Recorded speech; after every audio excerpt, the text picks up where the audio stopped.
In this video, we're going to talk about rationalizing a denominator, which might be something you don't know what it means, but we're going to learn what that means. All right, so before you attempt this lesson, just make sure you're comfortable with simplifying square roots using your perfect squares and just general square root properties. All right, so simplifying in general, you always want to fully simplify your final answer. Like if we had a fraction like 2 over 4, we don't want to leave it like that. We want to write it like 1/2. All right, there's like terms in your final answer, you want to combine them. All right, you always want to fully simplify your final answer. That way everyone kind of has the same answer at the end. And then one new rule for simplifying that we haven't really had before is you do not want to have any square roots in the bottom of your fraction in the denominator. So we want to get rid of square roots in the bottom. All right, and how are we going to do this? We have to remember the fact that x squared and the square root of x are opposites of each other, so they cancel out. So if we had a square root, so say like the square root of 2, if I square this, which is another way of saying if I multiply it by itself, those are going to cancel out and just leave me with the number without the square root. So we're going to use that to our advantage in order to get square roots off the bottom of a fraction. All right, so in this example, we see it's not fully simplified for a couple of reasons. One, there's a square root in the bottom of a fraction, and two, because there's a square root that's not fully simplified.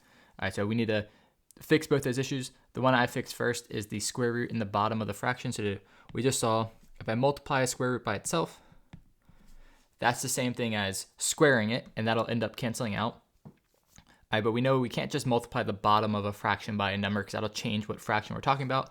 But if I multiply the top and bottom by the same number, it remains the same fraction. It just looks different.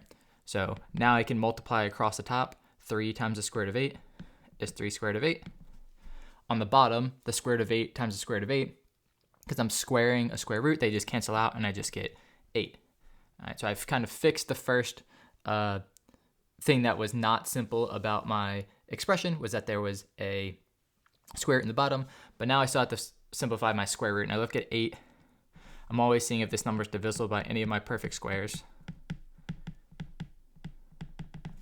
In this case, 8 is divisible by 4. And 4, because it's a perfect square, you can take the square root of it and you get 2.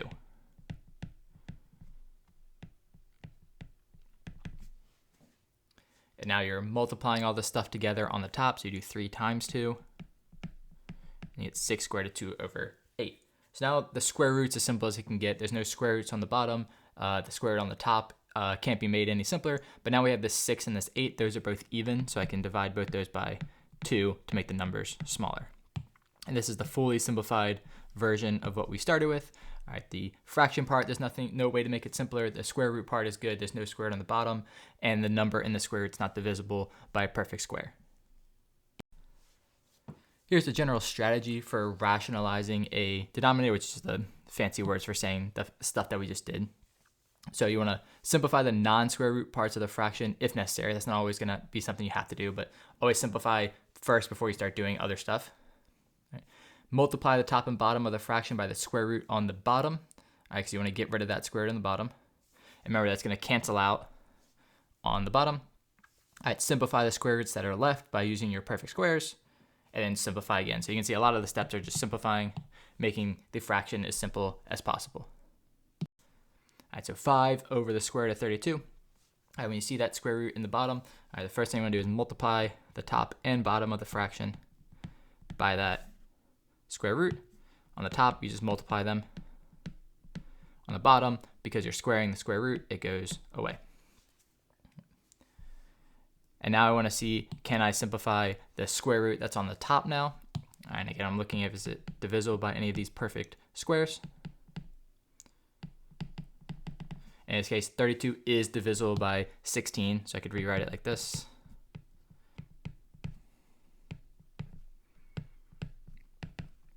And 16 is a perfect square. Its square root is 4. And 5 times 4 is 20. All right, so that's the square root part taken care of. I got it out of the denominator, and I simplified it using my perfect squares. And now you can see, just like the last example, the numbers that are left over kind of separate from the square root. They're both even. They're both divisible by 4. So I can actually use 4 instead of 2. If I divide everything by 4, I'm going to get 5 square root of 2 over 8. All right, and again, that's fully simplified. The square root part definitely can't be more simple, and the fraction part can't be more simple either. So together, that's a fully simplified answer. All right, here's another one. The square root right now on the top is fine. Our only rule is that we can't have a square root on the bottom, so we're only focused on this 24 for right now. So I'm going to multiply the top and bottom by the square root of 24. So on the top, I multiply those two things.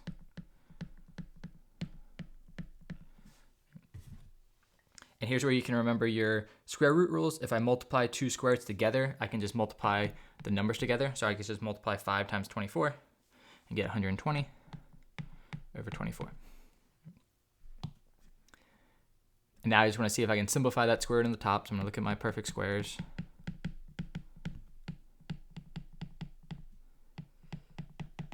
And just see if any of those divide 120. So I always start with the bigger numbers first. 64 is not going to work. 49 is not going to work. 36 doesn't work. 25 is definitely not going to work. 16 doesn't work. 9 doesn't work, but 4 does. Okay, so it's 4. Start at the highest one, but the lowest one is the one that worked. 120 is 4 times 30 over 24. And the square root of 4 is 2. So the 2 comes out of that square root. And then 2 and 24 are both even, so I can just write this as a square root of 30 over 12. Again, double check real quick. That's 30 is not divisible by any of the perfect squares. It's just 3 times 10, so it's not divisible by any of the perfect squares, so this is our fully simplified answer. All right, so here's one for you to try your own. Rationalize the denominator of this fraction. I'll show you the solution in 3, 2, 1. And the final answer is just the square root of 3 over 2. All right, get rid of the square root on the bottom. You simplify the square root, and then you cancel out any common factors in your fraction. All right, so go ahead and practice rationalizing the denominator. Just know that every single time you see that square root in the bottom of the fraction, you just multiply by whatever that square root is on the top and bottom.